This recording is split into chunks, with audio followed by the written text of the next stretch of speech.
Hello friends, स्वागत है आपका नर्सिंग करंट एंड प्रैक्टिकल में। So will do the very very important MCQs to beat the nursing competitive exams. So please like share and subscribe my channel. So first question है, which of the following is a complication associated with tracheostomy tube. Tracheostomy tube अगर inserted है तो उस वजह से क्या complication हो सकती है? What is a common complication of tracheostomy tube insertion? Option A, damage to laryngeal nerve. Option B, pulmonary edema. Option C, rheumatic heart disease. And option D, tuberculosis. So right answer is option A, damage to laryngeal nerve. जो laryngeal nerve पास होती है through trachea, उसमें damage हो सकता है due to tracheostomy tube. इसलिए हॉर्जिनेस वगैरह ज्यादातर लोगों में हो जाता है after tracheostomy removal. Next, who is the known as father of medicine? Father of medicine कौन है? Option A Sushruta, option B Hippocrates, option C Charak and option D Dhanvantari. So right option is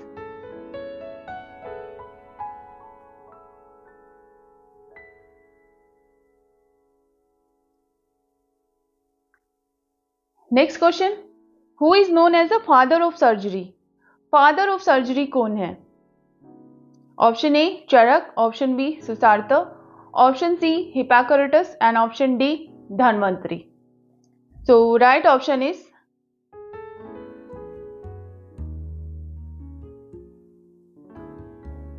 next question, commonest cause of blindness in India is? India में सबसे common cause of blindness क्या है? Option A vitamin A deficiency, option B cataract, option C glaucoma and option D trachoma. So right answer is cataract. Cataract is the most common cause of blindness in India. Next, carrier stage of HBV hepatitis B virus is 4। Carrier stage of hepatitis B virus कितने time के लिए होता है? Option A 3 month, option B 6 month, option C 9 month and option D lifelong. Right answer is next question, which of the following is the earliest clinical manifestation of increased ICP following head injury? Head injury के बाद ICP intracranial pressure बढ़ता है। हमने video में भी पढ़ा था, जितना भी हमारे ब्रेन का ब्लड होता है, CSF होता है प्लस ब्रेन टिश्यू एक प्रेशर एक्सर्ट करते हैं against a wall of cranium, that is the intracranial pressure. So जैसे ही हेड इंजरी हुआ ICP इंक्रीज होता है। How, what, which is the earliest clinical manifestation? कैसे आपको अर्ली सिम्टम्स क्या होगा कि आपको पता लग जाएगा कि ICP is increasing? Option A pupillary dilatation, option B diminish level of consciousness, option C hemiparesis and option D coma. So right answer is option D diminish level of consciousness, altered mental status. ऐसे diminish dizziness सा होने लगेगा, that is the alarming signs, we have to check the ICP। Next, all the risk factor for pulmonary embolism except. Pulmonary embolism का risk factor जो except नहीं है वो आपको बताना है। Option A obesity, option B prolonged immobilisation, option C pregnancy and option D is anaemia. So right answer is anemia. Anemia is not a risk factor against pulmonary embolism. Next, following are the clinical feature of dehydration except. This is also except situation हमें बताना है जो condition clinical feature dehydration से related नहीं है। Option A polyuria, option B sunken eyes, option C dry skin and option D hypotension. So right answer is polyuria. Polyuria is not a clinical feature of dehydration. इसमें scanty urine हो जाता है, oliguria होता है। Next, most common cause of meningitis in age group of 6 month to 2 years. 2 महीने से लेके 2 साल के बच्चे में अगर मेनिंजाइटिस होता है तो what can be the possible organism? Option A meningococci, option B pneumococci, option C H influenza and option D E coli. So right answer is C, H, Haemophilus influenza. Most common cause of meningitis in the age of 6 months to 2 year is H. influenza.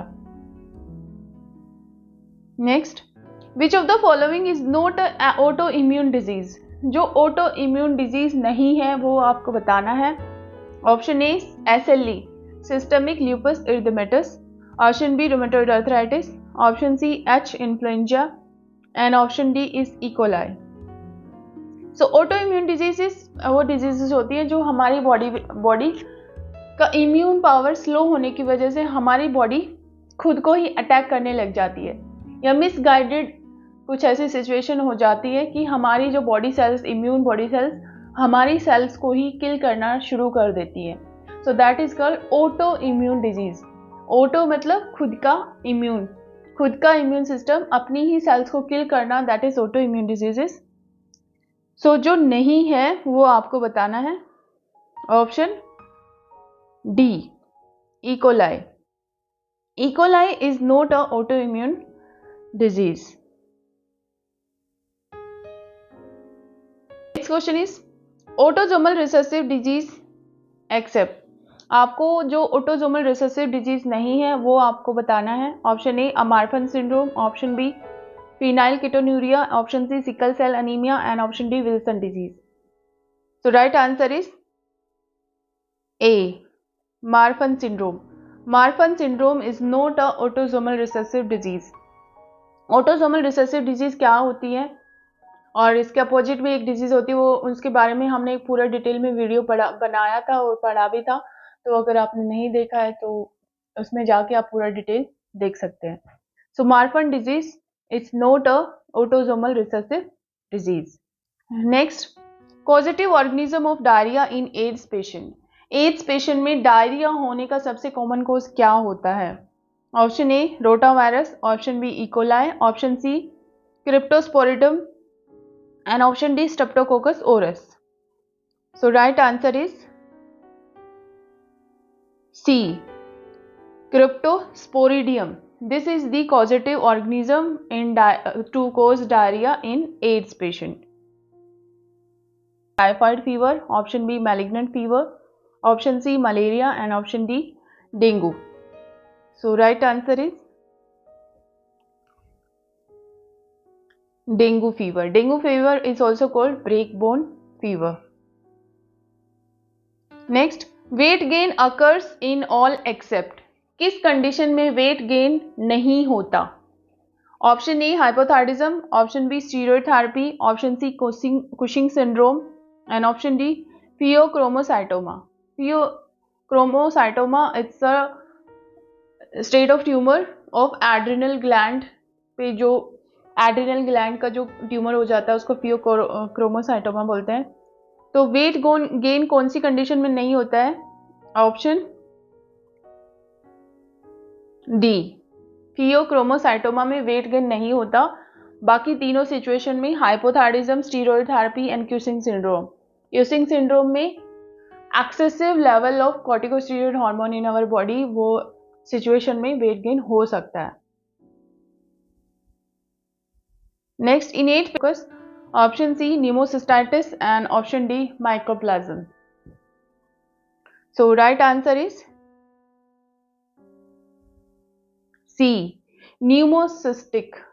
न्यूमोसिस्टिक की वजह से ads में frequent pneumonia होता है, या this is the causative organism which cause pneumonia.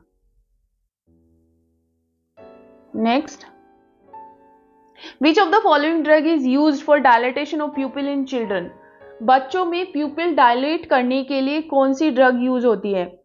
Option A atropine, option B tropicamide, option C dexamethasone, and option D endomethasone. So right answer is C dexamethasone. Dexamethasone use करते हैं बच्चों में to dilate the pupils. Next, most common cause of meningitis in age of 2 year to 20 years. हमने 6 month to 2 year का पढ़ा हुआ था कि कौन सा ऑर्गेनिज्म करता है, लेकिन अब हम 2 ईयर से 20 ईयर्स में पढ़ेंगे कि इस एज में अगर मेनिंजाइटिस होता है तो which organism cause meningitis. Option A pneumococci, option B Neisseria meningococci, option C H influenza and option D E coli. So right answer is option B Neisseria meningococci. This is the causative organism to cause meningitis in the age of 2 year to 20 years. Next, most common clinical feature of pleurisy. Pleurisy का most common clinical symptom, clinical feature क्या है? Option A stepping pain whenever breathing. सांस लेने में दर्द होना, sharp stepping pain. Option B productive cough.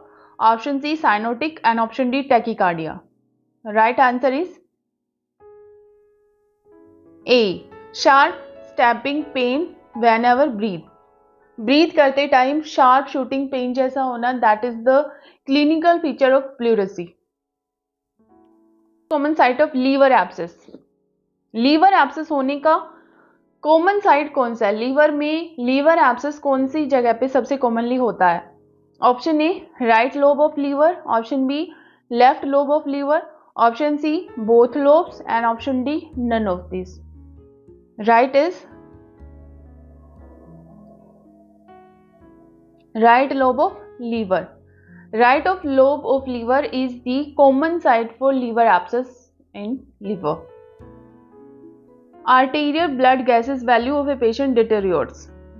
The should first assess the patient for. अगर आपने ABG लिया और यू आर फीलिंग कि ABG इज गेटिंग डिटेरियोरेटेड, तो उस टाइम पे फर्स्ट असेसमेंट क्या होना चाहिए?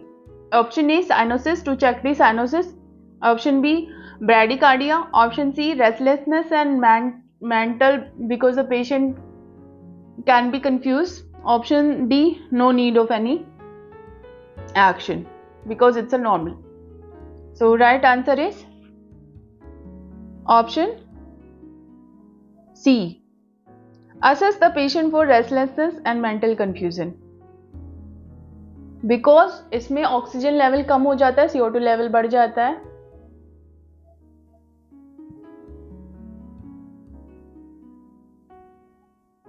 Next, which of the following early sign for cancer of lung. अगर कैंसर ऑफ लंग को डायग्नोज करना है तो what is the early sign?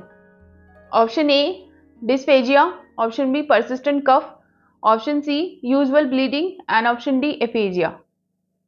Right answer is option B persistent cough. Persistent cough can be a early sign